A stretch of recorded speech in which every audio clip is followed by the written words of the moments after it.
राधे राधे महाराज जी। गुरु जी, जैसे नाम जप हम किसी भी अवस्था में कर सकते हैं, क्या पंचाक्षरी मंत्र का जप भी नहीं हम कर सकते हैं? नहीं।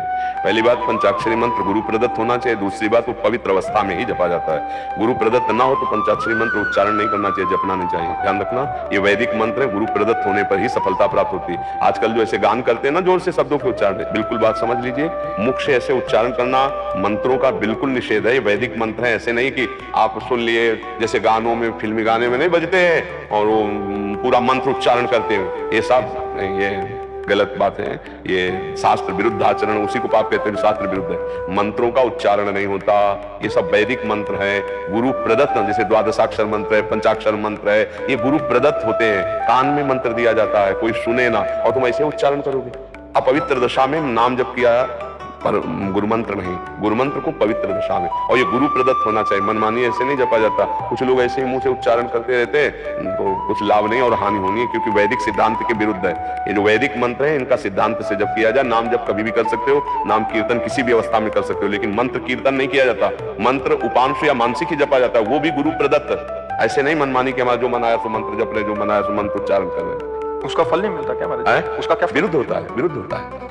अरे एक जरा सी त्रुटि हो गई तो वृत्तासुर नाम का दैत्य प्रकट हो गया, यज्ञ कर रहे थे, वृत्तासुर को प्रकट कर रहे थे इंद्र को मारने के लिए, और त्रुटि हो गई तो उसका अर्थ बन गया कि इंद्र जिसको मारे। ऐसा जरा सी त्रुटि हो जाने पे तो अर्थ, तो ऐसे वैदिक मंत्रों का ऐसे नहीं।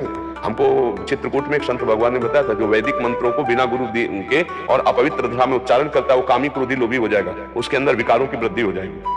जहां निर्विकारता आनी चाहिए वहां विकारता आ जाएगी। इसलिए वैदिक मंत्र गुरुजनों से ही लेना चाहिए, और उनका उच्चारण उपांश या मानसिक वाचिक नहीं उच्चारण करना चाहिए। ये शास्त्रीय सिद्धांत नहीं, ये इससे आध्यात्मिक लाभ भी नहीं मिलेगा और त्रुटि भी हो जाएगी, अहित भी हो जाएगा, अमंगल भी हो जाएगा। शास्त्रीय विरुद्ध आचरण नहीं करना चाहिए। आजकल क्या महाराज जी, कुछ लोग किताबों में वाणी आदि से पढ़ के, क्योंकि बहुतों ने जैसे अज्ञानतावश मंत्रों की बुक्स महाराज जी निकल चुकी हैं, उससे लेके उससे क्या लाभ मिलता है? कौन सिद्ध हो गया है? कौन शांति को प्राप्त हो रहा है? किसको ब्रह्म ज्ञान प्राप्त हो रहा है? कौन भक्ति में है? जो शास्त्रीय गुरु मर्यादा से चल रहे, वही नहीं तो पाखंड, नाटक, नौटंकी। एक लोटा जल चढ़ा दिया, उससे तुम्हारी भक्ति हो जाएगी। मनमानी वैदिक मंत्रों का गान कर रहे हो, उच्चारण कर रहे हो, उसे कोई लाभ मिल जाएगा? क्यों? कौन सा लाभ मिला है? कौन सी स्थिति जागृत होगी अध्यात्म की?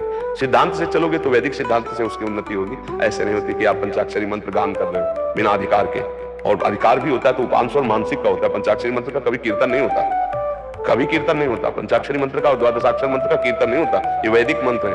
वो अज्ञानी है, कुछ पता नहीं, कुछ अनुभव नहीं, जो मनाया सो कर रहे हैं। आजकल जिसका मनावे, अंधे का लाठी पकड़ के अंधा चले तो कहां जाएगा? गिरेगा ही। तो बस यही है, अंधे के पीछे अंधे चलने वाले लाखों हैं। उनको खुद ज्ञान नहीं, परमार्थ का, वैदिक सिद्धांत का ज्ञान नहीं, ब्रह्म बोध नहीं। उपदेश उसी का सार्थक होता है जो भगवत बोध और शब्द ब्रह्म का ज्ञानी, शास्त्रों का ज्ञानी और स्वरूप का ज्ञानी दोनों का हो। अब उनको सिद्धांत पता नहीं, वो जो बोले सो वैदिक सिद्धांत का खंडन और मनमाना समाज में उसका। अब गायत्री जी का कीर्तन हो रहा है, कोई भी पढ़ सकता है, मतलब गजब की बात है, गजब की बात है। महाराज जी, दरअसल क्या कोई रोक लगाने वाला नहीं है ना। अब क्या अपने यहाँ ऐसा है ना कि जो मन में आवे सो कर लो, जो मन में आवे सो बोल लो, एक अलग पगडंडी बन जाएगी। हाँ, मतलब कौन निषेध करे? अब हो रहा है, मतलब हो रहा है। पहले ऐसा नहीं था। तस्मात् शास्त्रम प्रमाणम थे, आप ऐसे नहीं बोल सकते। सबको डर था कि गुरुजन है, गुरुजनों की कौन मान रहा है, आचार्यों की कौन मान रहा है, सब मनमानी आचरण। ऐसे तुम्हारे जी आगे चल के बहुत ऐसा, तो इसीलिए तो लिखा है कलिकाल में आगे चलकर भाव भ्रष्ट आचारा, सब संसारा धर्म सुने नहीं काना, कलिकाल बिहाल के मनुजा ने माने को अनुजातन।